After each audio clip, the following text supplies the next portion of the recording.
Hello everyone, welcome back to Ninja Prep. तो statistical mechanics का practice session आज है सेकंड और माइक्रो स्टेट्स के ज़्यादातर क्वेश्चन हम डिस्कस करेंगे। कल भी हमने माइक्रो स्टेट्स के ऊपर ही क्वेश्चन डिस्कस किए थे। सभी क्वेश्चंस इंपॉर्टेंट थे, किसी ना किसी एग्जाम में आए हुए हैं। इसी तरह से आज भी जो क्वेश्चंस मैं लेने वाला हूँ वो इंपॉर्टेंट है, किसी ना किसी एग्जाम में आए हुए हैं। क्वेश्चंस के सॉल्यूशन आपको देखने में सिंपल लगते हैं, पर इनको प्रैक्टिस जरूर करते रहिएगा, क्योंकि जब एग्जाम में ये क्वेश्चन आ जाते हैं तो हमें ये समझ नहीं आता है कि कौन सा फॉर्मूला कहाँ पर अप्लाई करना है। तो चलिए भाई स्टार्ट करते हैं। तो पहला जो क्वेश्चन है उसके अंदर बोला गया है, set of 15 distinguishable particles are placed in 3 energy states such that 2 particles are in first state and 12 in second state and first in third state. The number of distinct हो गए, distinct arrangements are। तो total number of particles जो हमें दिए हुए हैं वो है 15। ठीक है, 3 एनर्जी स्टेट्स हैं। एनर्जी स्टेट्स कितनी है? 3 है। 2 पार्टिकल्स इन फर्स्ट स्टेट, तो n1 कितना हो गया? n1 हो गया 2। 12 particles in second state and 1 particle in third state, तो n3 की वैल्यू कितनी हो गई? 1 हो गई। अब यहाँ पर हमें ये इन्फॉर्मेशन है नहीं कि सेल जो है इक्वल साइज की है अनइक्वल साइज की। अनइक्वल साइज की होती तो हम फॉर्मूला लगाते G1 power n1, G2 power n2 और G3 पावर n3। हम मान के चल रहे हैं कि सारी इक्वल साइज की है, तो फिर जो फॉर्मूला लगता है वो कौन सा वाला है यूज होता है? वो यूज होता है factorial n upon factorial n1, factorial n2 और फैक्टोरियल n3। फैक्टोरियल n कितना हो जाएगा? फैक्टोरियल n हो जाएगा 15। ठीक है, फिर हो जाएगा 2 फैक्टोरियल, फिर हो जाएगा 12 फैक्टोरियल और फिर हो जाएगा 1 फैक्टोरियल। तो यहाँ से हमने इसको लिखा 15 फैक्टोरियल को हमने लिखा 15 इंटू 14 इंटू 13 इंटू 12 फैक्टोरियल, ऐसा लिख लिया। उसके बाद यहाँ से कितना हुआ? ये 2 इंटू 1 और 12 फैक्टोरियल एज इट इज़, और 1 फैक्टोरियल का मतलब कितना हो गया? 1 हो गया। 12 फैक्टोरियल से 12 फैक्टोरियल कैंसिल हो गया, 2 इंटू 7 टाइम्स कैंसिल आउट हो गया ये। तो यहाँ से इसको करोगे तो सॉल्व करोगे तो ये बनेगा 105 और इसको मल्टीप्लाई करोगे 13 से, तो यहाँ पर आंसर आ जाएगा तुम्हारे पास 1365। क्या आंसर आ जाएगा? 1365, जो कि ऑप्शन हो जाएगा ए। नेक्स्ट क्वेश्चन पे आइए। The Maxwell Boltzmann distribution holds for. Maxwell Boltzmann distribution कौन से पार्टिकल्स के लिए लगता है? तो ये किसके लिए लगता है? डिस्टिंग्विशेबल पार्टिकल्स के लिए लगता है। नेक्स्ट क्वेश्चन पे आइए। नेक्स्ट क्वेश्चन में बोला है, a person is confined to move in equal steps of 1 metre in 1 minute along a straight line. एक स्ट्रेट लाइन पर जा रहा है ये। He takes each step either to his left or his right with equal probability. What is the probability that the person is at start point after 5 minutes? देखो भाई, 1 minute में एक स्टेप ले रहा है, 1 मिनट में एक स्टेप ले रहा है, तो 1 मिनट में एक यहाँ लिया, फिर बोल रहा है he takes each step either to his left or right। तो एक बार ये इसको मैं लिख लेता हूँ राइट और इसको मैं लिख लेता हूँ लेफ्ट। तो एक गया ऐसे, राइट गया, फिर एक गया ऐसे, ऐसा गया, यूँ झूमता हुआ चलेगा ना शराबी, तो ऐसे गया, फिर गया, वो वापस भी आता है तो उसको वापस भी आना है, तो ये 1 मिनट यहाँ पर हो गया और 1 मिनट यहाँ पर हो गया। फिर वापस आएगा तो 1 मिनट यहाँ पर जाएगा, 1 मिनट यहाँ पर जाएगा, यानी कि टोटल कितने मिनट हो गए? 4। तो अगर मेरे पास 4 मिनट्स होते तो वो वापस आ जाता अपने पोजीशन पर। अब 5 मिनट्स है, इसका मतलब वो एक स्टेप आगे निकल जाएगा। एक स्टेप या तो इधर निकलेगा आगे और या फिर इधर निकलेगा आगे। तो इसका मतलब ये है कि जब भी नंबर ऑफ स्टेप्स उसके ऑड होंगे, वो कभी भी अपनी जो ओरिजिन पोजीशन है जहाँ से वो स्टार्ट हुआ था वहाँ पर कभी भी वापस नहीं आएगा, स्टार्टिंग पॉइंट पर वापस नहीं आएगा। तो प्रोबेबिलिटी इसकी कितनी हो जाएगी? 0। तो यहाँ से आप ये याद भी कर लेना कि for odd steps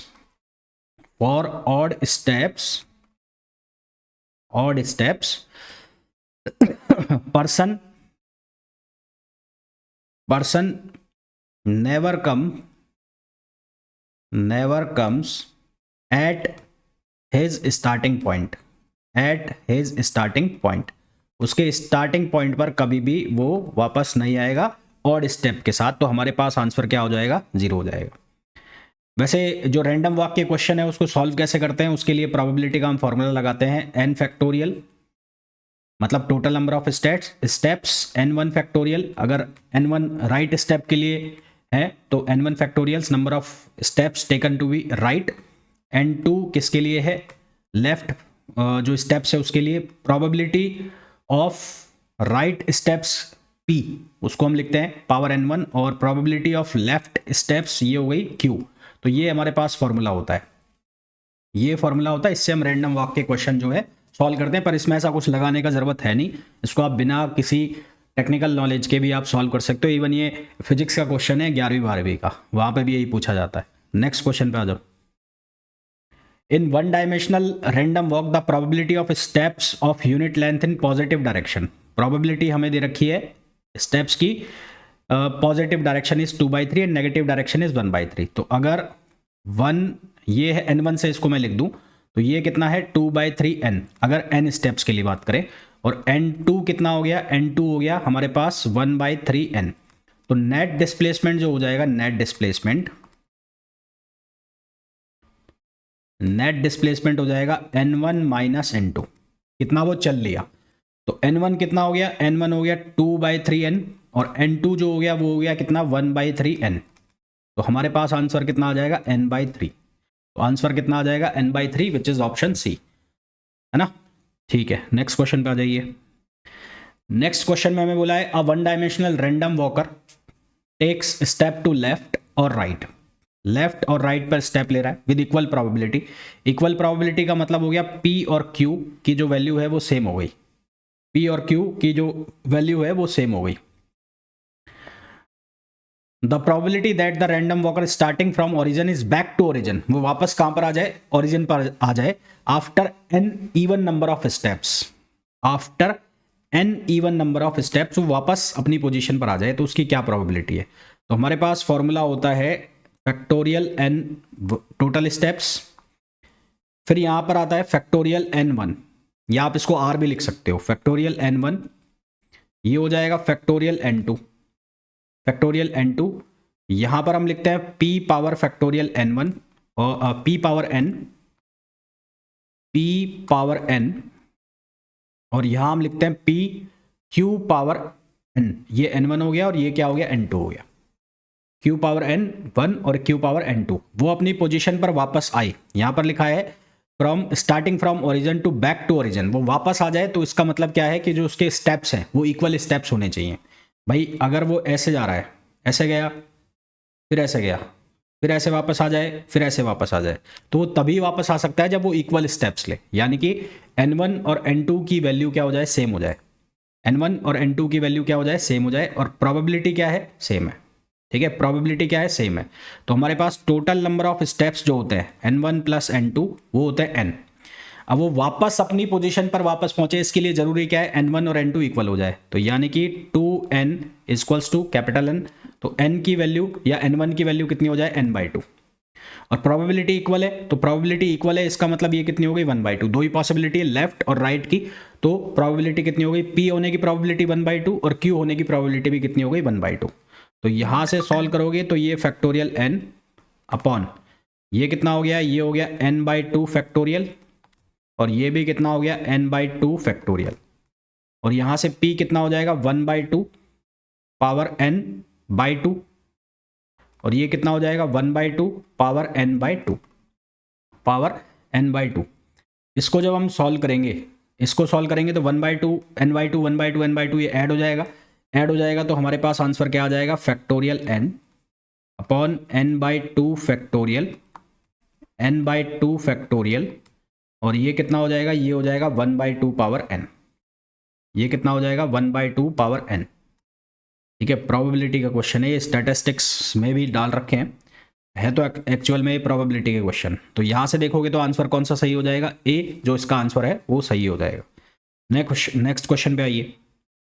density of state पूछा है of a free particle of mass m and kinetic energy moving in a one dimensional box with perfectly elastic ball, with perfectly elastic ball, कौन सा बॉल, वन डायमेंशनल बॉक्स है। तो density of states के लिए एक formula आपको मैंने लिखाया था जनरलाइज फॉर्मूला करके, E इक्वल्स टू D/S-1। तो यहां पर नॉन रेडिएटिंग पार्टिकल है ना, तो non radiating free particle, non radiating particle के लिए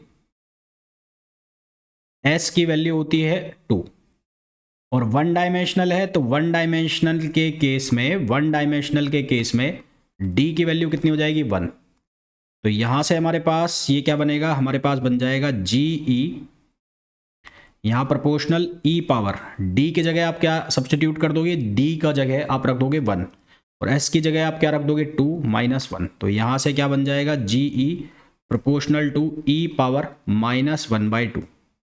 तो हमारे पास आंसर क्या आ गया, E power -1/2 which is option C. तो इसका जो सही आंसर है वो कितना हो जाएगा, सी हो जाएगा। नेक्स्ट क्वेश्चन पे आइए। नेक्स्ट क्वेश्चन में हमें दिया है consider a system of n non interacting spin -12 particle each having magnetic moment mu, each having magnetic moment mu is in a magnetic field BZ। कौन से मैग्नेटिक फील्ड में, BZ magnetic field में। If E is the total energy, ठीक है, E is the total energy, E कौन सी energy है, total energy है of the system, the number of accessible microstate is given by. तो number of accessible microstate कितनी होंगी वो हमें बताना है। तो वो हम कैसे बताएं, यहां पर हम पार्टिकल मान लेते हैं N1 और N2। तो लेट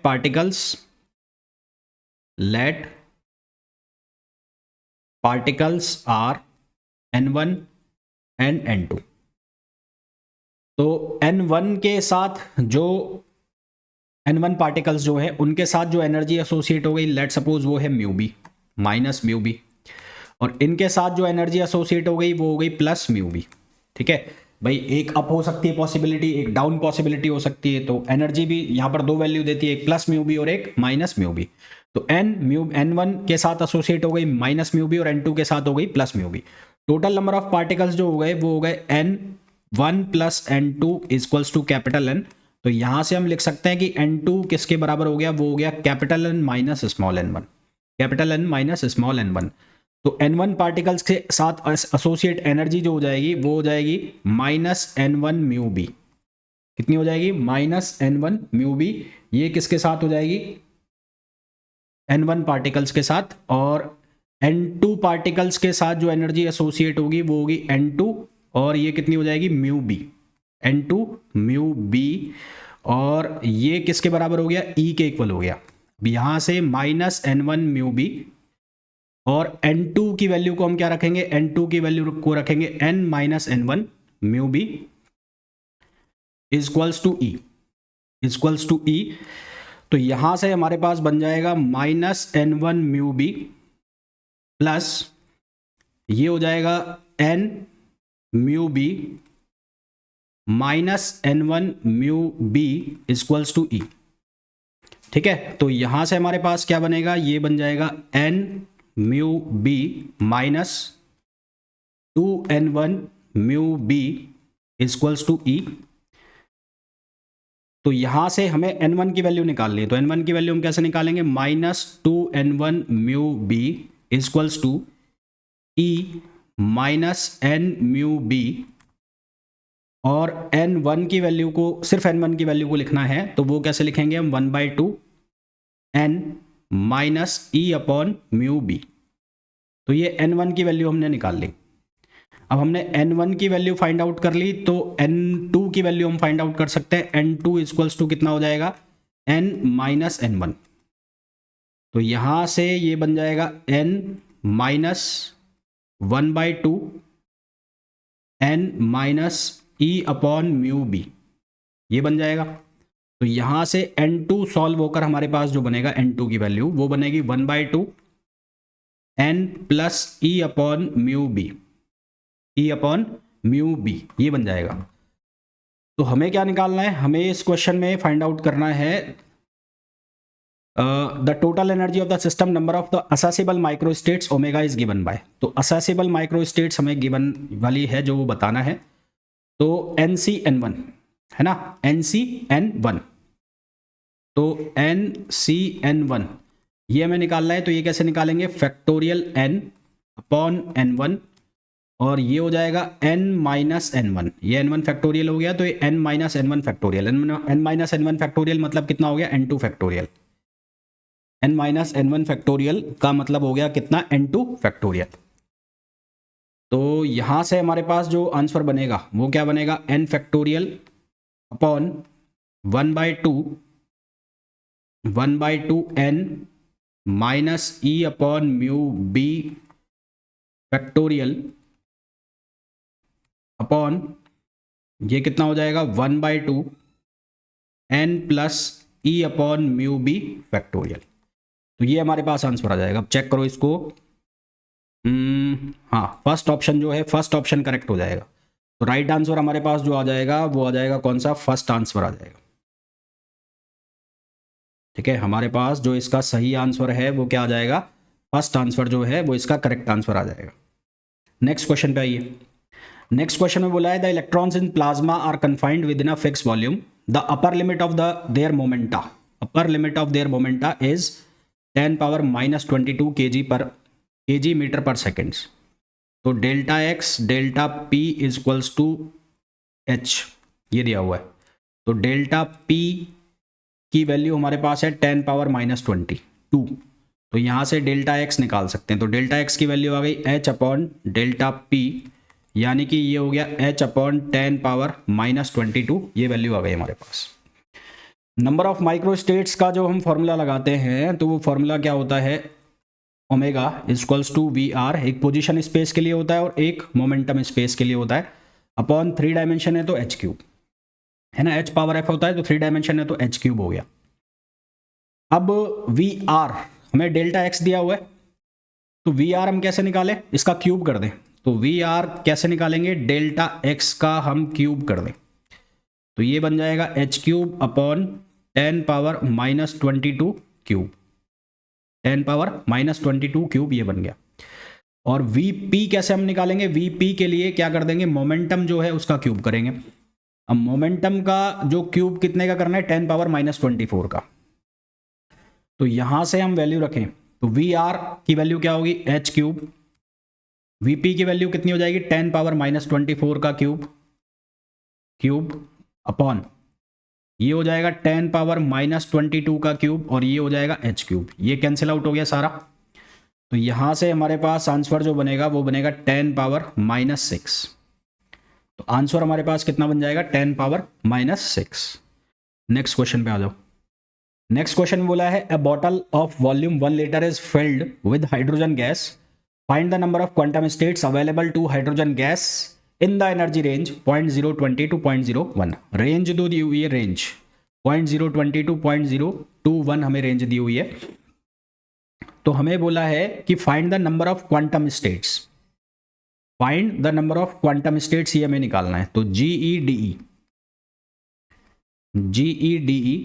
इक्वल्स टू होता है 2πv अपॉन एच क्यूब, ये 2me पावर 3/2। एक मिनट रुकना,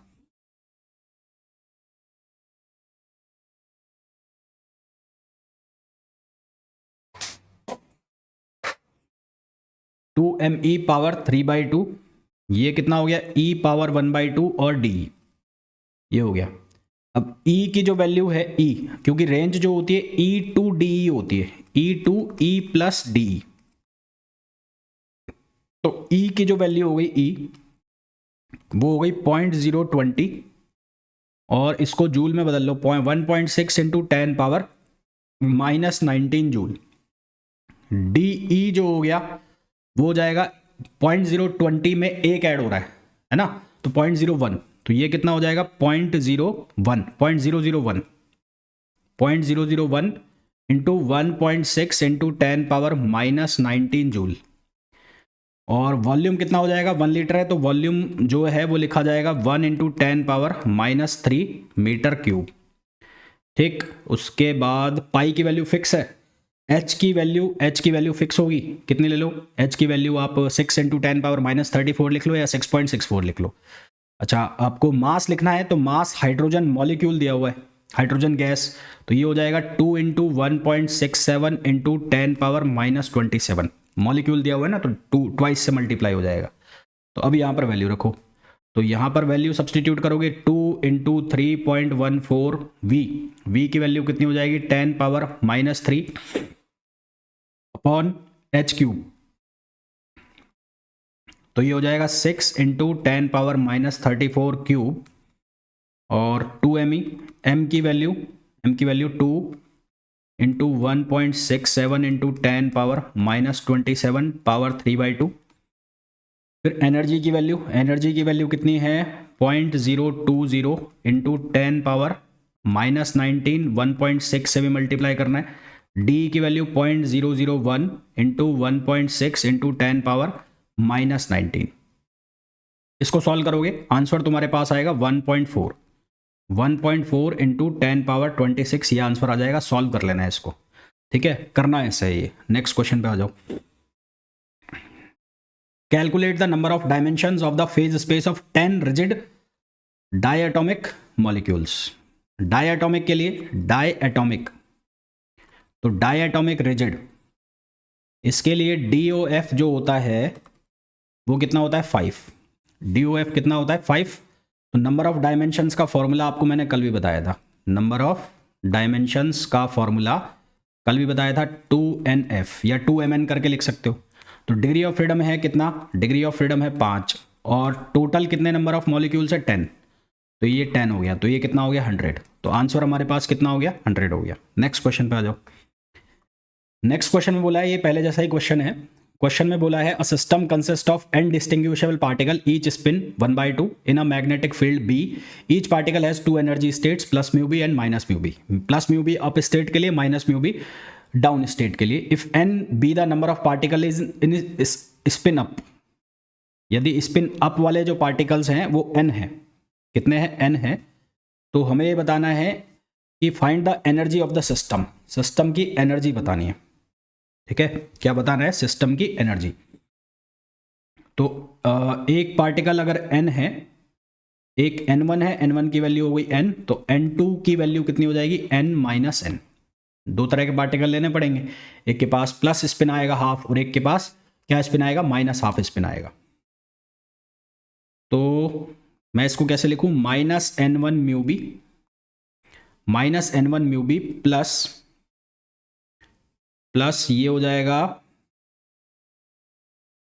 n minus n1 mu B, n minus n1 mu B equals to E। तो यहां से ये कितना होगा, ये हो जाएगा -n म्यू बी प्लस ये हो जाएगा capital N minus n mu B equals to E। तो ये बन जाएगा E equals to -n mu B plus n mu B minus small n mu B. तो ये वैल्यू हमारे पास हो गई n mu B minus 2n mu B, minus 2n mu B. तो ये हमारे पास आंसर आ गया, ठीक है, तो ये एनर्जी आ गई। नेक्स्ट क्वेश्चन पे आ जाओ। नेक्स्ट क्वेश्चन में बोला है system of n particles, system of n particles with spin 3/2। कितनी स्पिन है 3/2 है। तो how many number of micro states, तो माइक्रो स्टेट्स जो होंगी इसकी वो कैसे निकालोगे, वो निकालोगे 2s + 1 और टोटल नंबर ऑफ पार्टिकल्स, तो n पार्टिकल्स हैं। तो स्पिन कितनी है 3/2 है, तो ये हो जाएगा 2 × 3/2 + 1, यहाँ हो जाएगा n, तो ये हो जाएगा कितना 4 पावर n, 4 पावर n। तो हमारे पास इसका आंसर आ जाएगा 4 पावर n। और बोल्ट्जमान एंट्रोपी रिलेशनशिप से हम यहाँ पर ले सकते हैं KB ln ओमेगा। तो ये हो गया KB ln ओमेगा, ओमेगा की वैल्यू कितनी हो गई 4 पावर n। तो ये बन जाएगा NKB ln 4, NKB ln 4। ये इसका आंसर आ गया सेकंड वाले का, ठीक है। तो आज का लास्ट क्वेश्चन मैं ले रहा हूँ अब, और इस क्वेश्चन में बोला गया in a classical micro canonical ensemble for a system of n non interacting particles the fundamental volume. तो वॉल्यूम जो 3 डायमेंशनल के लिए है उसके हम लिखते हैं h3। तो n के लिए हम क्या लिखेंगे h⁻3 और यहां पर लगा दिया मैंने n, तो ये हो जाएगा h⁻3n। क्या हो जाएगा h⁻3n। भाई ऐसे ही लिखते हैं ना, वॉल्यूम निकालते हैं तो कैसे निकालते हैं dx dp dy dp, फिर कैसे निकालते हैं dz dp। तो ये कितना बन जाता है, ये बन जाता है h3। तो h3 और कितने पार्टिकल्स है n नॉन इंटरेक्टिंग पार्टिकल्स है, तो ये कितना हो जाएगा h⁻3n। तो हमारे पास जो इसका आंसर आ जाएगा h⁻3n आ जाएगा। तो ये थे आज के क्वेश्चंस एंड होपफुली आपको जितने भी क्वेश्चंस हैं बहुत अच्छे से समझ आए होंगे। मिलते हैं नेक्स्ट वीडियो में, till then thank you, bye bye.